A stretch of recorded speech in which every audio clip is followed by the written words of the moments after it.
I wanted to share a realization I've had recently. There is the video by Admiral William McRaven. I won't say it's by him, it's a video of him speaking to the University of Texas at their graduation some years ago. Many have seen this video. It's a very interesting one, where he describes that in the military, both enlisted, officer corps, everyone is trained that when they get up in the morning, they make their bed. And they make their bed perfectly. Every seam, every crease, every wrinkle, smoothed out, tightened down. And he says, when the soldier, enlisted person, the officer, they go about their day, if everything else goes wrong throughout their day, when they come back at the end of the day to the barracks, the officers' quarters, even though they've had an absolutely dismal, terrible day, when they come back, they are greeted with the result of an activity that they have performed. They're greeted with the discipline. They are greeted with the perfection. They're greeted with the knowledge that they have the ability to achieve and to accomplish something, even though everything else has gone wrong. The experience of coming home to a made bed gives the soldier, the officer, that little bit of hope when everything else in their life has gone wrong. I'm going to come back to that.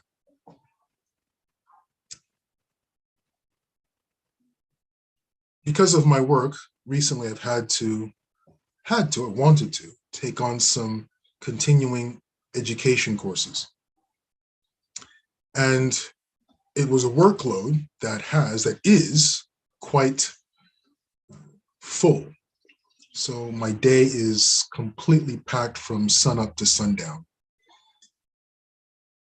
The first thing that was to go when I had to rearrange my schedule was my sadhana, where I began to cut corners. The first place I looked to do so was in my sadhana.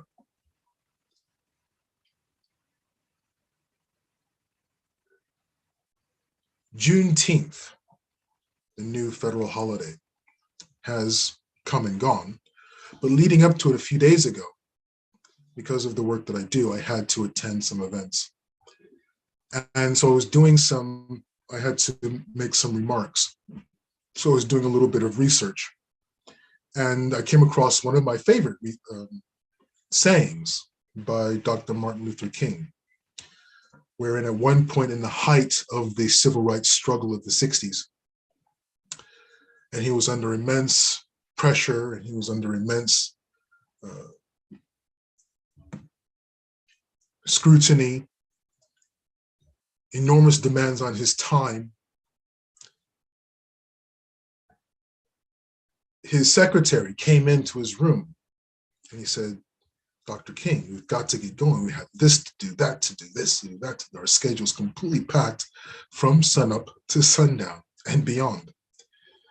And Dr. King replied, he said, "Yes, so much do I have to do today that I must spend another hour on my knees." One of my all-time favorite quotes. When I came across that quote as I was preparing remarks for a Juneteenth event, it struck me because I am recently going through a similar, no, I take that back. Nothing that I do in life could ever compare to the pressures and the responsibilities of Dr. King. But in my own small way, I was or am struggling with limited time available to me in the day. And the first thing that I did in order to free up time, in order to enable me to deal with my responsibilities, I began to cut into my sadhana, and very specifically into my japa.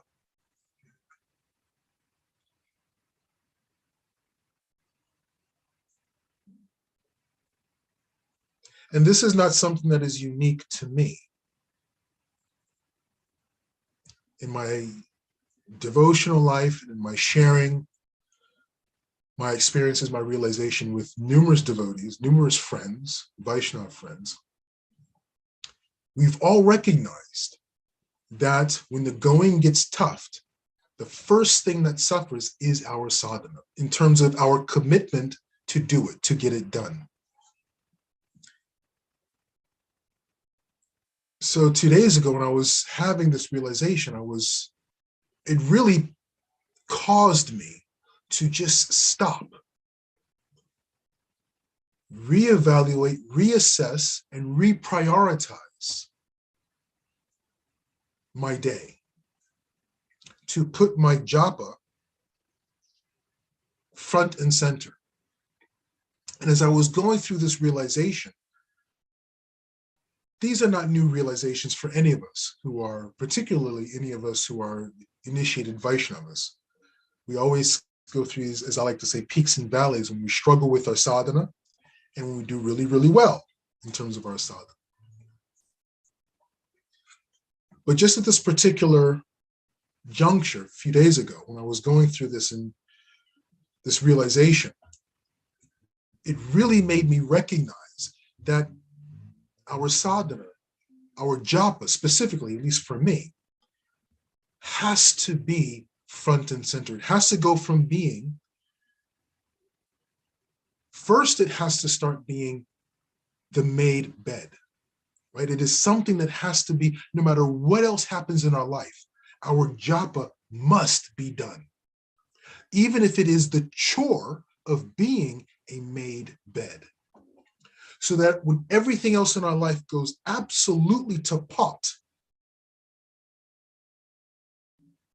the one thing that anchors our being is the japa that we've done that day. If nothing else goes right in our spiritual life, our personal life, our married life, our relationships professionally and personally, our japa provides that one space, that one place, the Rock of Gibraltar, that is unmoved. And from there, we can become grounded and can grow. So it has to start from that point where even if our japa is only, or can be equated to that made bed, we must make sure that we prioritize our lives in such a way that no matter what, our bed is made, our japa is done. But then we also have to grow. I have to grow from just equating or having our japa being that made bed that is done every single day as a chore. That's a very important step, a critical step, because sometimes we're not even doing that. We're not even getting our japa done as if it were a made bed. We come home at night to an unmade bed. We end our day and our japa is not done. That can no longer happen. And then from there, going to this state of consciousness where our japa is a source of nourishment. We are nurtured by our sadhana. We are reinvigorated by our sadhana. We are empowered by the japa that we chant. in so much as it comes to the point where we must spend another hour on our knees because we are under such intense pressure from our personal and professional lives. Not that japa becomes an escape. That is not what I'm saying. Quite the contrary. Our japa becomes the food,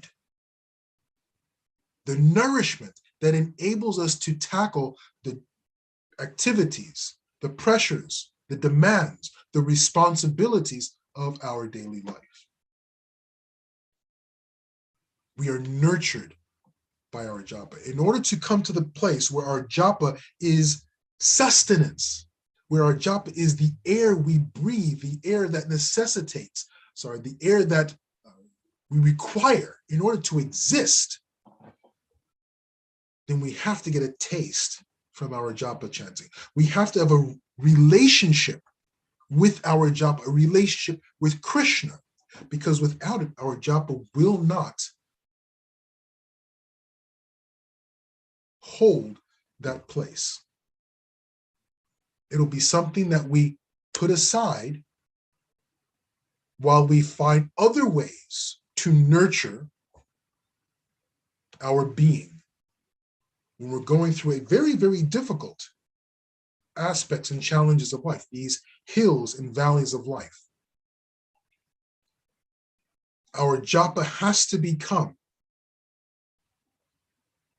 that nurturing, that empowering